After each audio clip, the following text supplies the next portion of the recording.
Grand coverage ABP news पर देख रहे हैं आप। पहले चरण के मतदान की और सबसे बड़ी खबर इस वक्त की है कि आधे घंटे बाद पहले दौर का मतदान शुरू हो जाएगा। 21 राज्यों की 102 सीटों पर वोट डाले जाएंगे इस पहले चरण में और सुबह 7 बजे से यह मतदान शाम के 6 बजे तक चलेगा। आधे घंटे का वक्त बाकी है।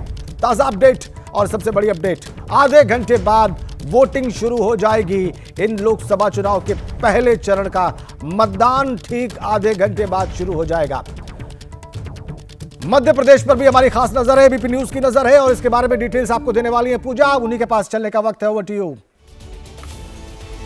बिल्कुल, पहले चरण में कई ऐसी महत्वपूर्ण सीटें हैं जिन पर सबकी नजर है और उन्हीं में से एक सीट है छिंदवाड़ा। और छिंदवाड़ा पर सभी की नजर है क्योंकि यहां से कमलनाथ के बेटे नकुलनाथ चुनावी मैदान में है। तो कांग्रेस वर्सेस बीजेपी सीधी टक्कर है यहां पर विवेक साहू और नकुलनाथ के बीच। तो छिंदवाड़ा में ये दो महत्वपूर्ण चेहरे जिन पर रहेगी सबकी नजर। नकुलनाथ कांग्रेस से चुनाव लड़ रहे कमलनाथ के बेटे हैं और वर्सेस विवेक साहू। किसकी होगी जीत, किसकी होगी हार, 4 जून को नतीजे। लेकिन आज पहले फेज में जो महत्वपूर्ण सीटें हैं जिन पर हर कोई नजर बनाए हुए है कि आखिर यहां से कौन जीत दर्ज करेगा, उन्हीं में से एक महत्वपूर्ण सीट है छिंदवाड़ा, जहां पर कमलनाथ के बेटे नकुलनाथ चुनावी मैदान में हैं। तो यहां से हम आपको वो सभी महत्वपूर्ण सीटों का जिक्र कर रहे हैं जिन पर आज हर कोई देखना चाहता है कि किस तरीके से वोटिंग होगी, वोटिंग परसेंटेज कितना जाएगा, क्योंकि थोड़ा ही समय बाकी है और थोड़े समय के बाद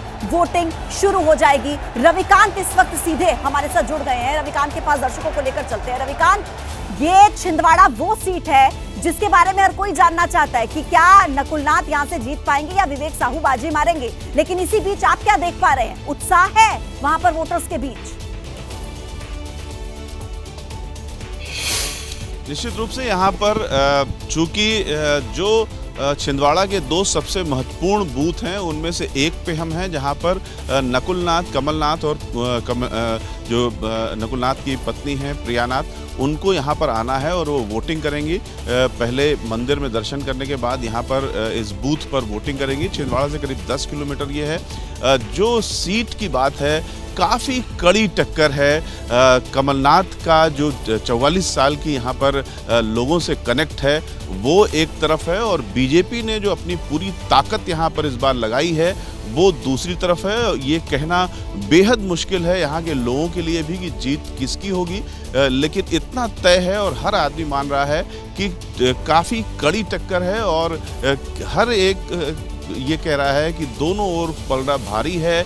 कौन सा पलड़ा हल्का सा झुकेगा, कौन सा उठेगा, ये देखने की जो तस्वीर है बेहद दिलचस्प है। जो कमलनाथ ने यहाँ पर प्रचार किया, नकुलनाथ ने प्रचार किया, उसमें ज़्यादातर में कांग्रेस और नकुलनाथ का नाम गायब था। उस पूरे प्रचार में कमलनाथ अपने व्यक्तिगत कामों को गिनाते रहे और जिस भी गांव में जाते थे वहां यही कहते थे कि अगर मैंने यहाँ के लिए कुछ लोगों के लिए काम किया हो तो मुझे वोट दो, नहीं तो नहीं दो। ये एक कॉन्फिडेंस कमलनाथ का इसमें देखने को आया है और हर गांव में कोई ना कोई ऐसा रहा जिसके लिए रविकांत, यही सीट है जो एकमात्र सीट कांग्रेस ने जीती थी पिछले लोकसभा चुनाव में।